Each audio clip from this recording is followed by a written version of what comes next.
بسم اللہ الرحمن الرحیم۔ پروگرام ویو پوائنٹ کے ساتھ میں ہوں عمران یعقوب خان۔ عید آئے اور عید کے حوالے سے ہمارے پاس کوئی مختلف طرح کے اختلافات نہ ہوں، عید کے چاند پہ لوگ آپس میں بحث کرتے نظر نہ آئیں، تو شاید ایسا لگتا ہے کہ پاکستان میں نہیں، ہم کسی اور ملک میں بیٹھے ہیں، کیونکہ یہاں ہمارے ہاں خاص طور پہ چاند کو لے کے کافی مسائل ہوتے ہیں۔ عید کے دوسرے مسائل کیا ہیں؟ چاند رات کس طرح سے گزارنی چاہیے، عید کس طرح سے گزاریں، اپنے رمضان کی عبادت کو ہم کس طرح سے سمیٹیں کہ اس سے ہم بھرپور فائدہ اٹھا سکیں۔ یہ اور اس طرح کے بہت سارے سوالات ہیں جن کے جوابات ہم اور آپ سب جاننا چاہتے ہیں۔ ان جوابات کے لیے خاص طور پہ آج ہم نے اپنے اسٹوڈیو میں دعوت دی ہے معروف روحانی اسکالر جناب سرفراز احمد شاہ صاحب کو۔ تھینک یو ویری مچ سر، آپ نے ٹائم دیا۔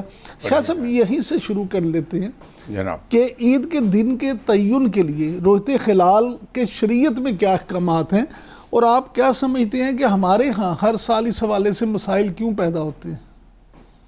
بسم اللہ الرحمن الرحیم۔ جہاں تک تو دین کی بات ہے تو کلیئر ہے بات کہ چاند دیکھ کے روزہ شروع کرو اور چاند دیکھ کے روزے کنکلوڈ کر لیں۔ اسی کو بنیاد بنا کے علماء حضرات یہ کہتے ہیں کہ صاحب سائنٹیفک طریقے سے کیلکولیشنز کے ذریعے نکالے ہوئے چاند کا طلوع ہونا، اس کی بجائے جب تک آنکھ سے چاند نظر نہ آ جائے یا 30 کی گنتی پوری نہ ہو جائے تو اس وقت تک عید نہیں کرنی ہے۔ تو وہ بنیاد تو موجود ہے، اس کا ایک درمیانی راستہ بڑا آسان سا نکلتا ہے کہ ہیلپ لے لیں سائنٹیفک کیلکولیشن سے۔ تو آپ کے پاس ایک ایسا اندازہ آ جائے گا کہ آج چاند اتنے بج کے اتنے منٹ پر نظر آ جائے گا۔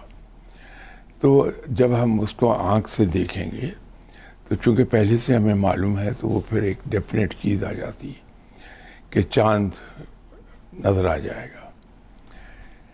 لیکن بعض جگہوں پر اختلاف یوں آ جاتا ہے کہ کچھ جگہوں پہ لوگ یہ سوچتے ہیں کہ جو اسلام کا مرکز ہے بائی ورچو آف خانہ کعبہ اور روضہ مبارک صلی اللہ علیہ وسلم،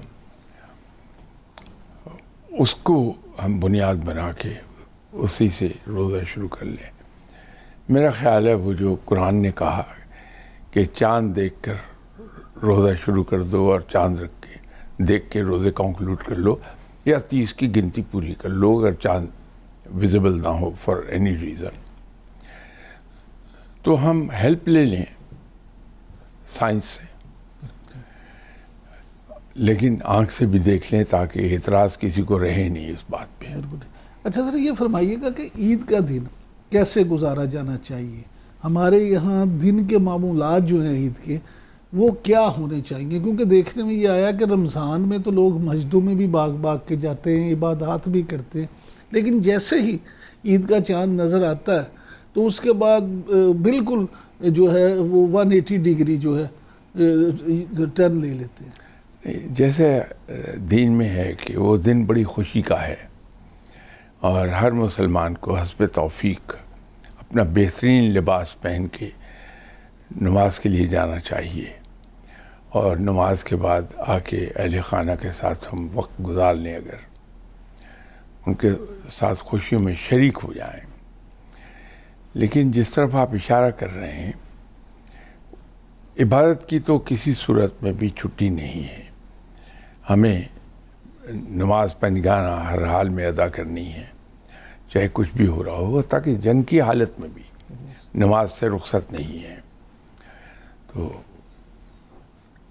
عبادت تو جاری رہے گی۔ البتہ ایک چیز یہ ہے کہ ہم جو روزوں کے دوران ہم نے ریاضت کی، عبادات کی، روزے رکھے، سے اپنی تربیت، اپنے نفس کی تربیت ہم نے کی ہے، اس کو بھلا نہ دیں، اس کو جاری رکھیں، کیونکہ مسلمان کی زندگی میں یہ روزے ہیں ہر سال 1 مہینے کے آتے ہیں، یہ ایک طرح سے ریفریشر کورس ہے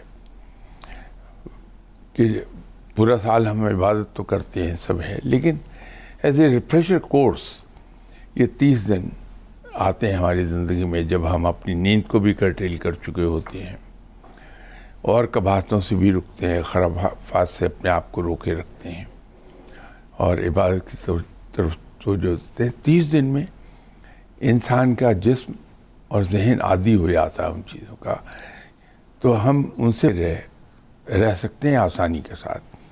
اگر اپنا رویہ جو ہمارا رمضان میں تھا کہ جھوٹ نہیں بولنا ہے، کوئی کسی برائی میں نہیں جانا ہے، غیبت نہیں کرنی ہے، یہ سب چیزیں جو جس سے اللہ نے روزے میں منع فرمایا ہے، عام حالات میں بھی منع فرمایا، تو ہم روزے میں بڑے محتاط ہوتے ہیں کہ ہم نہ کریں تاکہ روزہ ہمارا صحیح ہو۔ شاہ صاحب یہ فرمائیے گا کہ اللہ تعالیٰ کا قرب کیسے حاصل کیا جائے، تقویٰ کیا ہے؟ کیونکہ قرآن پاک میں بھی اللہ تعالیٰ نے فرمایا کہ تم پہ روزے فرض کیے گئے جیسا کہ تم سے پہلے لوگوں پہ فرض کیا گئے تھے تاکہ تم متقی بن جاؤ، پرہیزگار بن جاؤ۔ یہ فرمائیے گا کہ متقی کیسے بنا جا سکتا ہے؟ دیکھیے، روزہ ایک ایسی عظیم عبادت ہے کہ کمال یہ ہے، مذہب یا دین، مذہب چاہے انسانوں کا بنایا ہوا ہو یا الہامی مذہب ہو، ان سب میں آپ کو روزے کی عبادت ضرور ملے گی۔ آپ کوئی سا مذہب اٹھا کے دیکھ لیجئے، سب میں عبادت ہے، حتیٰ کہ ہندوازم میں بھی روزہ ہے۔ روزہ بڑی عظیم عبادت ہے۔ ہم اللہ کے قریب ہو سکتے ہیں بڑی آسانی سے، کیونکہ جب ہم روزہ رکھتے ہیں تو ہم بڑے محتاط ہوتے ہیں کہ ہم وہ کوئی کام نہ کریں جس سے اللہ نے منع فرمایا۔ تو بہترین تقویٰ یہی ہے، میں آسان لفظوں میں بات کر رہا ہوں، میں کوئی ٹیکنیکل ڈیفینیشنز میں نہیں جا رہا، کہ ہر وہ چیز جس سے اللہ نے منع فرمایا ہے کرنے سے، اس سے بچا جائے، اس سے دور رہا جائے، اور ہر وہ چیز جو اللہ نے کرنے کی تلقین فرمائی ہے وہ کر لیا ہے، تو انسان تقوی کے قریب چلا جاتا، پرہیزگار ہو جاتا۔ آسان لفظوں میں کیا یہ کہا جا سکتا ہے کہ حقوق العباد پہ عمل متقی بننے کا زینہ ہے؟ جو آپ نے پہلے فرمایا تھا کہ اللہ سے قربت کا ذریعہ، اس میں حقوق العباد کی ادائیگی بڑی اہم حیثیت رکھتے، بنیادی حیثیت ہے اس کی۔ جیسے ہر ماں کو اپنی اولاد بڑی پیاری ہے اور اس کی اولاد سے جو آدمی پیار کرے تو ماں کے قریب ہوتا ہے وہ، اسی طرح رب کو اپنی مخلوق بڑی عزیز ہے، تو جو آدمی اس کی مخلوق سے پیار کرتا ہے رب اس سے پیار کرنے لگتا ہے۔ تو اللہ سے قربت حاصل کرنے کا، اللہ کی دوستی حاصل کرنے کا آسان راستہ یہ ہے کہ ہم اس کی مخلوق سے پیار کر لیں، اس کی مخلوق پہ مہربان ہو جائیں، رب آپ پہ مہربان ہو جائے گا۔ کچھ صاحب علم لوگ جو ہیں وہ یہ فرماتے ہیں کہ اللہ سے قرب حاصل کرنے کا ایک طریقہ یہ ہے کہ آپ اپنی میں کو ختم کر دیں، اپنی میں کو ماریں۔ تو شاہ صاحب آپ کی جتنی بھی تصانیف ہیں ان میں فقیر کا لفظ استعمال ہوا، وہ کہے فقیر، فقیر رنگ، فقیر نگری، لوح فقیر، نوائے فقیر، عرض فقیر، جہان فقیر۔ تو فقیر کا تعارف کیا ہے؟ فقیر اور صوفی میں فرق کیا ہے؟ جب کوئی انسان اللہ کی راہ پہ چل نکلتا ہے تو اس پر فرض عبادات کے علاوہ اور نفلی عبادات کافی ہوتی ہیں، پھر اس پہ پابندیاں بہت ہوتی ہیں، اس کو لوگوں کی خدمت کرنا ہوتی ہے، تو اس کے اوپر یہ سارا لوڈ آیا ہوا ہوتا ہے، تو وہ فقیر کہلاتا ہے۔ جب وہ اس راہ پہ چلتا رہتا ہے اور اس کا جو مینٹور ہے جو اس کا استاد ہے، جس کو عرف عام میں مرشد کہتے ہیں، وہ جب یہ دیکھتا ہے کہ اس کے پاس ایڈیکویٹ علم بھی آ گیا، یہ تقویٰ کی راہ پہ نکل پڑا ہے، اس پہ پختہ ہو گیا ہے، تو وہ پھر اس کو اجازت دیتا ہے کہ وہ اللہ کے دین کی تبلیغ کر لے، لوگوں میں پھیلا دے۔ یہ وہ مقام ہے جب وہ صوفی ہو جاتا ہے۔ تو جب آدمی صوفی ہوتا ہے تو اس پر جو اضافی ذمہ داریاں عائد کی ہوتی ہیں اس کے مینٹور نے، وہ اس سے ہٹا لی جاتی ہیں، پھر وہ روٹین میں چلتا ہے۔ یہی صوفی جب علم کی اگلی منزل پہ جا پہنچتا ہے تو اس کو پیر کہتے ہیں۔ پیر ان معنوں میں نہیں جن معنوں میں ہم استعمال کرتے ہیں، پیر بمعنی ایک عقل مند دانش مند انسان کے، تو وہ پھر اس مقام پر چلا جاتا ہے۔ تو یہ 3 درجے ہیں اس راہ میں، فقیر، صوفی اور پیر، تو تینوں کے اس طرح سے ہے۔ لیکن یہ جو آپ نے فرمایا کہ میری جتنی بھی کتابیں ہیں ان کے ساتھ لفظ فقیر آیا، اس کی یہ وجہ نہیں ہے کہ میں فقیر ہوں، میں تو کوئی نیک آدمی بھی نہیں بن سکا، تو میں کہاں کا فقیر۔ یہ تو ہوا یہ تھا کہ گفتگو لوگوں نے ریکارڈ کی، دوست احباب، اور وہ ریکارڈ کرنے کے بعد ہمارے ایک بڑے بھلے آدمی ہیں قیوم نظامی صاحب، اللہ تعالیٰ انہیں جزا دے، وہ بضد ہو گئے کہ ان کو کتابوں کی شکل میں آنا چاہیے، تو سارا انتظام انہوں نے خود ہی کر دیا۔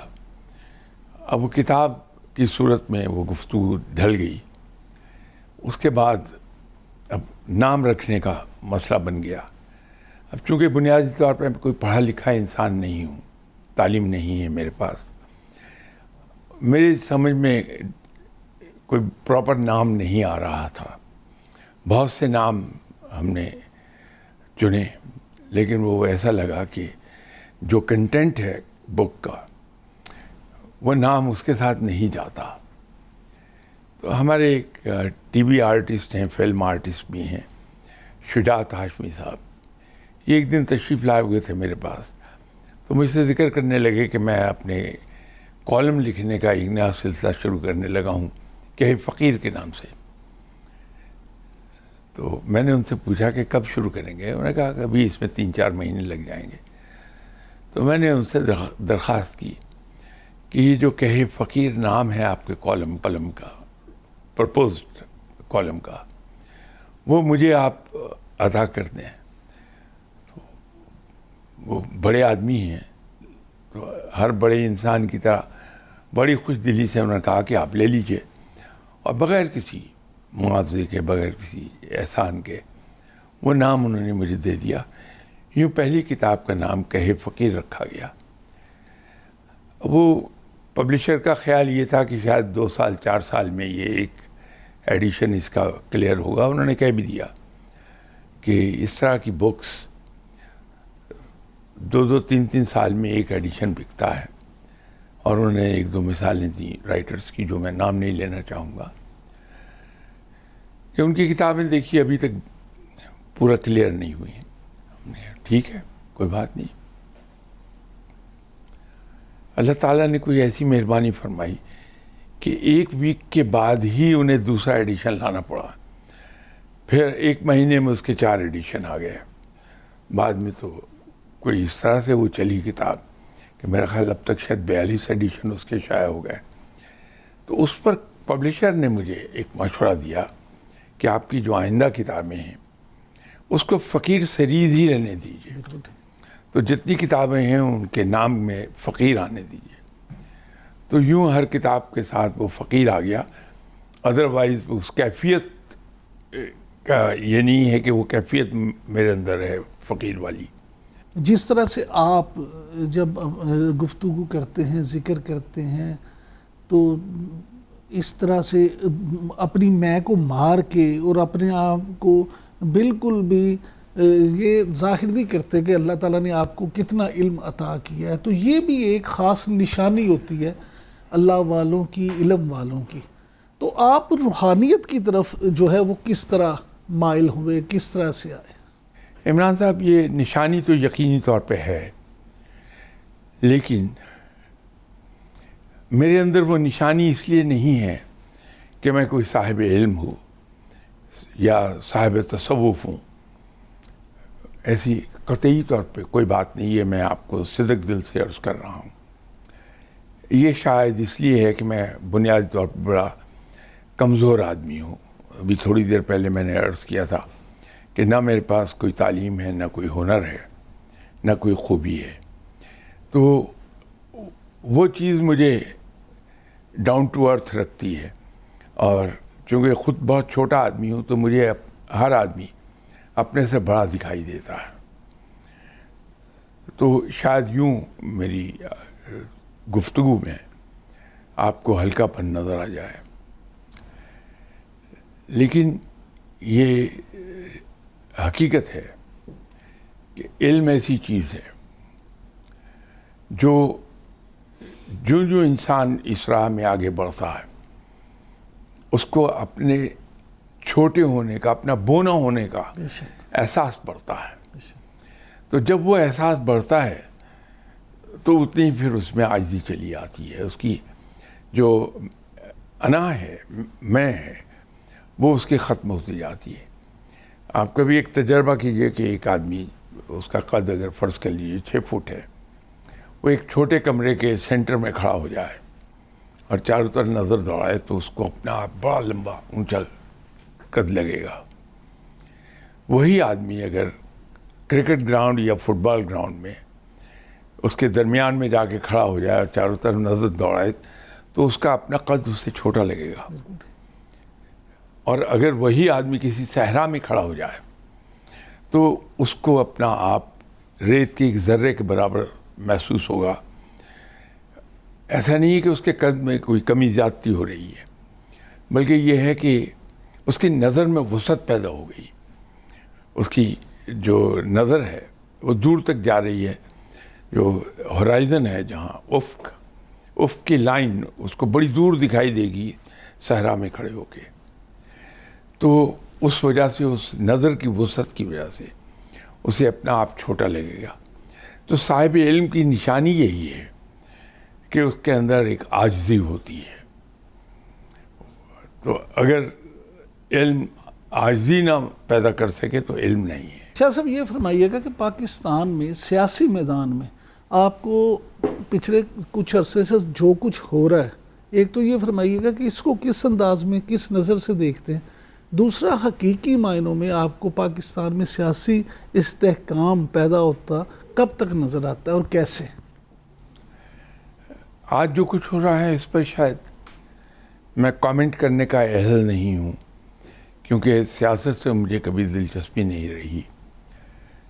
البتہ اگر اس کو آپ مینجمنٹ کے ویو پوائنٹ سے پوچھیں تو اس پر میں ضرور کچھ عرض کر دوں گا، لیکن اس کو پولیٹیکلی میں نہیں کوئی کمنٹ کر. ویسے جو آپ کے سامنے ہے سارا. البتہ ایک بات ضرور میں عرض کر دیتا ہوں جو آپ نے فرمایا. میں بہت عرصے سے یہ کہتا ہوں کہ انشاءاللہ تعالی ملک ہمارا اکنامیکلی بہت اوپر چلا جائے گا. وہ وقت آ گیا. اب آپ صرف 1 سال اور انتظار کر لیجئے. 1 سال کے بعد یہ ملک آپ کو اکنامیکلی بہت بلندی کی طرف جاتا نظر آئے گا. لیکن انفارچونیٹلی اس کی جو دوسرے اسپیکٹس ہیں وہ شاید اتنے زیادہ امپروو نہ کر سکے، لیکن اکنامیکلی بہت تیزی سے اوپر چلا جائے گا. شاہ صاحب آپ نہیں سمجھتے کہ سب سے بڑا مسئلہ اس وقت پاکستان کا ہے بھی اکانومی اس کی؟ جی، اور اللہ تعالیٰ نے کرم نوازی فرمائی ہے کہ اب زیادہ دیر نہیں رہ گئی. ملکوں کی زندگی میں 1 سال کوئی وقت نہیں ہوتا. 1 سال کے بعد یہ انشاءاللہ تعالیٰ بلندی کی طرف چلا جائے گا اکنامیکلی. شاہ صاحب پچھلے سال رمضان المبارک میں یہی سیٹ تھا، اسی طرح میں اور آپ بیٹھے تھے اور میں نے آپ سے ایک سوال پوچھا تھا کہ پاکستان کا مستقبل آپ کیا دیکھتے ہیں اور انڈیا کا مستقبل کیا، اور اس وقت کسی کو اندازہ بھی نہیں تھا کہ مارکہ حق ہوگا، بنیان المرصوص ہوگا، پاکستان کو اتنی عزت ملے گی. اور آپ نے فرمایا تھا کہ انڈیا کا زوال اور پاکستان کی ترقی شروع ہو گئی ہے، وقت آ گیا. تو میں نے آپ سے یہی پوچھا کہ کب، تو آپ نے کہا 2025 سے یہ ہو جائے گا، اور پھر اللہ تعالیٰ نے ہمیں یہ دکھایا. تو اب آپ اس حوالے سے کیا سمجھتے ہیں کہ دفاعی لحاظ سے پاکستان کا مستقبل کیا دیکھتے ہیں؟ بہت اچھا ہے الحمدللہ. مئی 28 پر جو کچھ ہوا وہ کسی سے چھپا ہوا نہیں ہے. مئی میں جو کچھ ہوا ہے یقینی طور پہ کریڈٹ ہے اس میں ہمارے آرمڈ فورسز کا، لیکن یہ اللہ کی نصرت تھی جس نے ہمیں اس طرح سربلند کر دیا. اور اس مارکہ کے ہونے سے 2 دن پہلے تک ہماری جو حیثیت تھی، امیج تھا انٹرنیشنل لیول پر، وہ کچھ اور تھا. لیکن وہ واقعہ پیش آیا اس کے بعد جو پاکستان کو رب تعالیٰ نے عزت دی ہے، اور جس طرح سے انڈیا رسوا ہوا ہے وہ ابھی تک اس سے اٹھ کے کھڑا نہیں ہوا ہے. پے در پے اس کو چوٹ مل رہی ہے. تو جو میں نے عرض کیا تھا کہ انشاءاللہ تعالیٰ پروردگار اپنی رحمت کے صدقے پاکستان کو سربلند کر دے گا اور انڈیا کو ناک خاک میں رگڑ دے گا. وہ ہو گیا. اور آئندہ بھی اگر کبھی انڈیا کے سر میں کوئی کیڑا کلبلاتا ہے تو شاید اس سے برا سلوک ہو جائے گا اس کے ساتھ، اس سے بھی زیادہ رسوائی مل جائے گی اسے. اللہ تعالیٰ نے ہمیں اتنی عزت تو دے دی، لیکن کیا ہم کبھی ایک قوم بھی بن سکیں گے؟ بڑا انفارچونیٹ ہے یہ. ہم نے کبھی اس ڈائریکشن میں کوشش نہیں کی کہ ہم ایک قوم بن جائیں. ہمارے یہاں نہ تو ہم بیان دیتے ہوئے یہ سوچتے ہیں کہ اس بیان کا بالآخر نتیجہ کیا نکلے گا، نہ ہم یہ سوچتے ہیں کہ ہم جو بات کر رہے ہیں پبلکلی اس کا اثر کیا آ جائے گا، اس کو ہمارے مخالفین کس انداز میں استعمال کر لیں گے. اس کی ایک مثال میں دے دیتا ہوں کہ 70 میں ہمارے یہاں الیکشن ہوئے تھے، اور ان کے بارے میں کہا یہ جاتا ہے کہ پاکستان کے پہلے فیئر الیکشنز تھے. اس سے پہلے ہمارے ایک لیڈر نے بیان دیا جو بڑی سینئر پوزیشنز ہولڈ کر چکے تھے ایک حکومت میں، کہ 65 کی لڑائی میں ایسٹ پاکستان چین کی وجہ سے چین کی نیند سوتا رہا. اس کو بہت استعمال کیا گیا ایسٹ پاکستان میں کہ پاکستان نے تو ویسٹ پاکستان نے ایسٹ پاکستان کو بے یار و مددگار چھوڑ دیا تھا، اور ثبوت میں وہ بیان تھا. اب یہ ایک ایگزامپل آپ کو دی ہے، کیونکہ پرانی ہے اس لیے دینے میں کوئی حرج نہیں. ہم ایسے بیان اکثر بیشتر جاری کرتے رہتے ہیں، اس کی وجہ سے مشکلات کا سامنا کرنا پڑتا ہے. اگر کہیں ہم گفتگو کرتے ہوئے الفاظ کے بارے میں محتاط رہیں تو ایسی سچویشن پیدا نہیں ہوگی. اچھا سر، آپ اکثر اپنی گفتگو میں پاکستان اور انڈیا کی ایک بڑی جنگ کی بات کرتے ہیں. یہ بڑی جنگ کب تک آپ کو ہوتی نظر آتی ہے اور اس کا انجام کیا ہوگا؟ انجام تو بڑا اچھا ہے. Pakistan will come out as a winner انشاءاللہ. اگرچہ ہمارے مین اینڈ میٹیریل لاسز بھی ہیں، لیکن اللہ فتح دے دے گا، اور انڈیا جو ہے کئی حصوں میں تقسیم ہو جائے گا اس جنگ کے نتیجے میں، اور اسے مستقبل قریب میں ہو جانا چاہیے. کہ آپ نے اپنے ایک انٹرویو میں یہ فرمایا تھا کہ پاکستان راکٹ کی طرح اوپر جائے گا اور یورپ سے بھی لوگ یہاں پہ نوکریاں روزگار تلاش کرنے کے لیے آئیں گے. کب تک ایسا ممکن ہوگا؟ میں تو عرض کر رہا ہوں کہ اب زیادہ وقت نہیں رہا، سال کے بعد دیکھیے گا ابتدا شروع ہو جائے گی. لیکن یہ یاد رکھیے کہ ایسا نہیں ہے کہ ایک سال کے بعد ایک رات ہم سوئیں گے تو اس سال میں ہوں گے، اگلی صبح اٹھیں گے تو دودھ اور شہد کی نہریں بہہ رہی ہوں گی. ایسا نہیں ہے. اللہ کے یہاں کوئی تبدیلی ریولوشنری نہیں ہے. اللہ کے یہاں جتنی بھی تبدیلیاں ہیں سب ایولیوشنری ہوتی ہیں. پہاڑ جنم لیتے ہیں، کئی 100 صدیوں میں پہاڑ وجود میں آتے ہیں، ٹوٹتے ہیں، کئی 100 صدیاں لگ جاتی ہیں. بیج سے پھل تک کا سفر درخت طے کرتا ایک لمبا وقت لگ جاتا ہے. انسان پیدا ہوتا ہے بچے کے سے بڑھاپے تک جاتے جاتے ایک لمبی عمر گزرتی ہے. تو یہ سب ایولیوشنری ڈیولپمنٹس ہیں.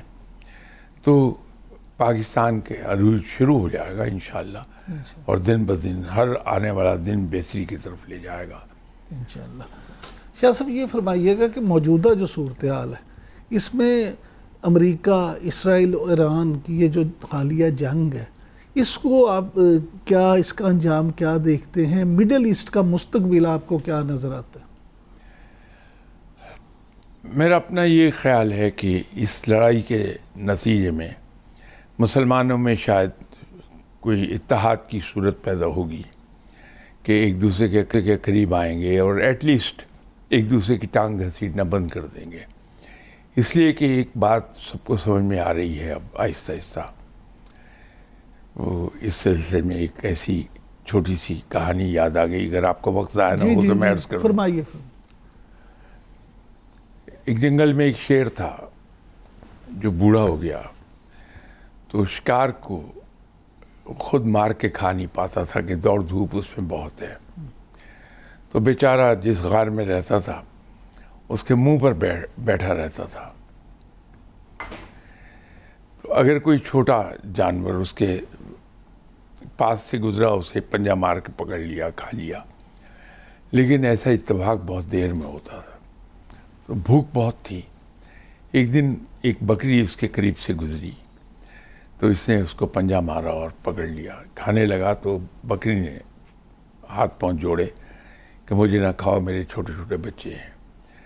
تو طے یہ پایا، شیر نے بھی سوچا کہ آج ایک بار میں اسے کھا لوں گا، باقی کیا کروں گا. تو اس نے ایک سودا کر لیا کہ تم ہفتے میں ایک بار جس ریوڑ کا حصہ ہو اس سے ایک بکری تم میرے پاس لے آیا کرو بہلا پھسلا کے، تو میں تمہیں کچھ نہیں کہتا. ایگری کر گئی، بکری چلی گئی وہاں سے. تو اپنے وعدے کے مطابق ہفتے میں ایک بار اپنے ریوڑ کی کسی بکری کو بہلاتی پھسلاتی باتوں میں لگا کے اس غار تک لے آتی اور شیر اس بکری کو کھا لیتا.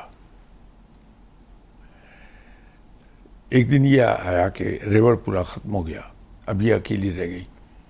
اب یہ گریزنگ کے قصے میں نکلی باہر، غار کے سامنے سے گزری تو شیر نے کہا کہ بکری کہاں ہے؟ اس نے کہا ریوڑ ہی ختم ہو گیا، اب کہاں سے لاؤں؟ اس نے کہا اگر وہ ختم ہو گیا تو تم آؤ. تو اس بکری کو بھی کھا گیا. تو اگر ہم اکٹھے نہیں ہوتے، یونٹی پیدا نہیں ہوتی، تو پھر جو اسلام دشمن قوتیں ہیں اس شیر کی طرح ایک ایک کر کے آپ ہمارے اینیلیشن کرتے چلے جائیں گے. تو شاید یہ سمجھ اس جنگ کے بعد ہم میں آ جائے گی. میں امید کرتا ہوں کہ ہو جائے گا ایسا. ابھی اس کے آثار نظر آتے ہیں.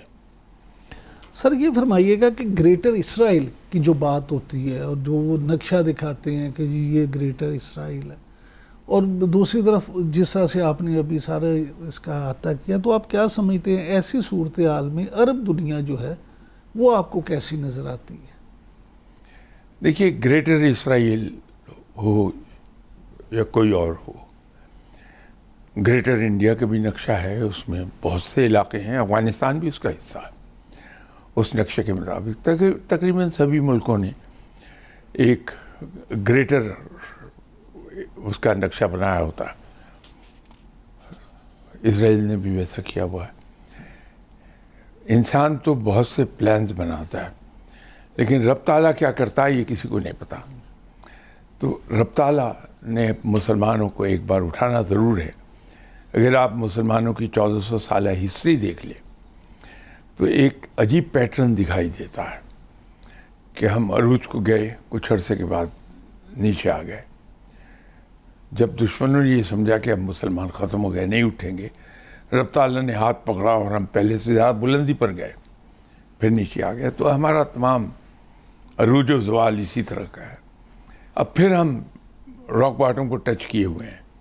انشاءاللہ تعالیٰ اس کے بعد پھر عروج آئے گا انشاءاللہ. اچھا, بہت سارے جو تجزیہ کار ہیں ان کا یہ کہنا ہے کہ یہ جو صورتحال ہے اسرائیل ایران تنازع, یہ شاید تھرڈ ورلڈ وار کا آغاز ہے. کیا آپ کو بھی ایسا محسوس ہوتا ہے؟ یقینی طور پر ایسا ہی ہے کہ یہ شاید پریمبل ہے تھرڈ ورلڈ وار کا. یہ جو لڑائی ہو رہی ہے یہ اس تھرڈ وار کی پریمبل ہے. تو تھرڈ ورلڈ وار سر پہ کھڑی ہے, وہ ہوگی ضرور. تو کیا یہ کہا جا سکتا ہے کہ بگننگ آف دی اینڈ شروع ہو چکی ہے؟ نہیں, وہ تو شاید میں کہہ سکوں, کیونکہ تھرڈ ورلڈ وار بھی وہ اینڈ آف دی اسٹوری نہیں ہے. یہ ضرور ہے کہ جو نقشہ ہے دنیا کا اس میں کافی تبدیلیاں آ جائیں گی. جو جغرافیکل باؤنڈریز ہیں وہ ایڈجسٹ ہو جائیں گی, لیکن اینڈ آف دی ورلڈ نہیں ہے. وہ تو قیامت کی صورت میں آئے گا.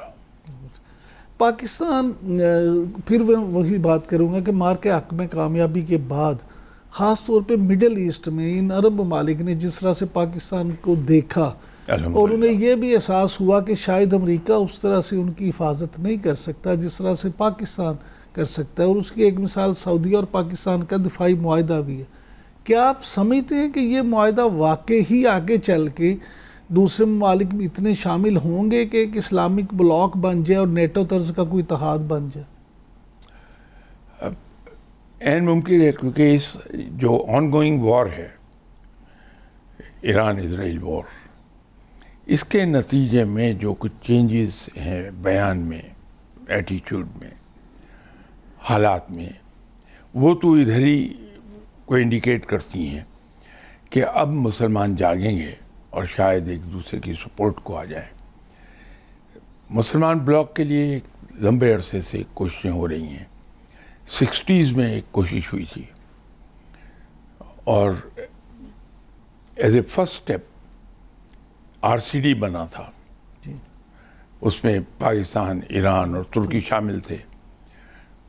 خیال یہ تھا کہ کچھ عرصے میں افغانستان اور عراق بھی شامل ہو جائیں گے. تو آہستہ آہستہ پلان یہی تھا کہ مسلم ورلڈ اکٹھی ہو جائے گی اور اس سے ہماری طاقت ایسی ہوگی جو دوسروں کو انفلوئنس کر لے گی. لیکن امریکہ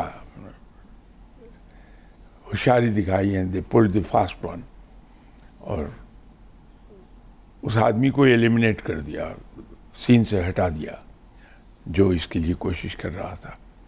دوسری اٹیمپٹ ہوئی 70s میں, بھٹو صاحب کر رہے تھے, ان کو بھی ایلیمنیٹ کر دیا گیا. تیسری ایک چھوٹی ایفرٹ ہوئی کم پیمانے کی جنرل ضیاء صاحب کے زمانے میں, لیکن انہیں بھی ایلیمنیٹ کر دیا گیا. تو ادھر کو ویسٹ ہمیں آنے نہیں دیتا, لیکن اب لگتا یہ ہے کہ شاید ہم بیدار ہو رہے ہیں.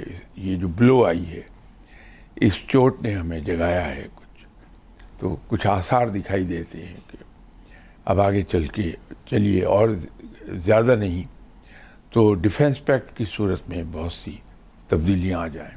شاہ صاحب, یہ بھی خبریں جو آئی ہیں کہ سعودی عرب سمیت بہت سے جو عرب ممالک ہیں, سعودیہ, قطر, ایون UAE کا بھی نام لیا جا رہا ہے, کچھ اور ملک ہیں جنہیں امریکہ میں اپنی انویسٹمنٹ جو ہے وہ ختم کرنے کا جو ہے وہ ارادہ کر لیا اور انہوں نے کہا کہ ہم وہاں پہ مزید انویسٹمنٹ نہیں کریں گے.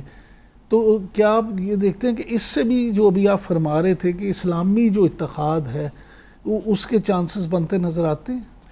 نہیں، میں نے تو عرض کیا کہ کچھ آثار ایسے ہیں، افق پر کچھ ایسی چیزیں نمودار ہو رہی ہیں جس سے اندازہ ہو رہا ہے کہ چلیے پوری طرح نہ صحیح ٹو اے لیسر ڈگری ایسا اتحاد with the passage of time وجود میں آ جائے گا. اور پاکستان آپ کو اس کو لیڈ جی کرتا بنے؟ انشاءاللہ تعالیٰ جو سینٹر سٹیج وہ پاکستان ہی لے گا، اس میں پیوٹل رول پاکستان ہی ادا کرے گا انشاءاللہ. اچھا سر، یہ فرمائیے گا کہ پاکستان جو ہے وہ اللہ کرے کہ جس طرح آپ نے فرمایا کہ مسلم دنیا کا لیڈر بن جائے، آپ کو کیا محسوس ہوتا ہے؟ جس طرح سے میں نے ابھی عرض کی تھی کہ پچھلے سال آپ نے جس طرح مجھے بتایا، تو یہ والا عمل آپ کو کب تک اس کا آغاز نظر آتا ہے؟ دیکھیے کب تک کہنا ممکن نہیں ہے، لیکن اب زیادہ دیر نہیں ہے، اب بڑی جلدی ایسی چیزیں وجود میں آنا شروع ہو جائیں گی. شاہ صاحب یہ فرمائیے گا کہ یہ جو ساری صورتحال ہے اس میں آپ کو امریکہ کا مستقبل کیا نظر آتا ہے؟ میں اور آپ الحمدللہ مسلمان ہیں، اور ہمارے ایمان کے مطابق تکبر صرف رب کو سزاوار ہے. بے شک. کوئی چاہے وہ ملک ہو، قوم ہو، فرد ہو، جب وہ تکبر کرنے لگتا ہے تو پھر رب تعالیٰ اس کو زمین پر ضرور گراتا ہے، اس کو رسوائی دیتا ہے. تو امریکہ میں تکبر بہت ہے، اس کا انجام وہی ہونا ہے جو آج تک متکبر لوگوں کا ہوتا رہا ہے. قارون کو تکبر تھا اپنی دولت کا، کیا حال ہوا اس کا. فرعون کو تکبر تھا اپنی قوت کا، اس نے کیسی سرکشی کا مظاہرہ کیا، بالآخر کیا ہوا؟ نیل میں ڈوب گیا. کسی ایک شخص کو، قوم کو یا ملک کو لے لیجئے، جس نے تکبر کیا وہ ضرور اس کا ناک زمین پر رگڑا گیا، تو یہ انجام ہوگا. شاہ صاحب بہت شکریہ، آپ نے ٹائم دیا. ناظرین، آپ نے سرفراز احمد شاہ صاحب کی گفتگو سنی. ان کا کہنا ہے کہ انشاءاللہ پاکستان کا عروج جو ہے بہت جلد شروع ہونے کو ہے اور پوری دنیا جو ہے وہ پاکستان کی طرف اپنا رخ کرے گی. آج کے لیے اتنا ہی. اگلے پروگرام میں آپ سے پھر ملاقات ہوگی، تب تک کے لیے اجازت دیجیے. اللہ نگہبان.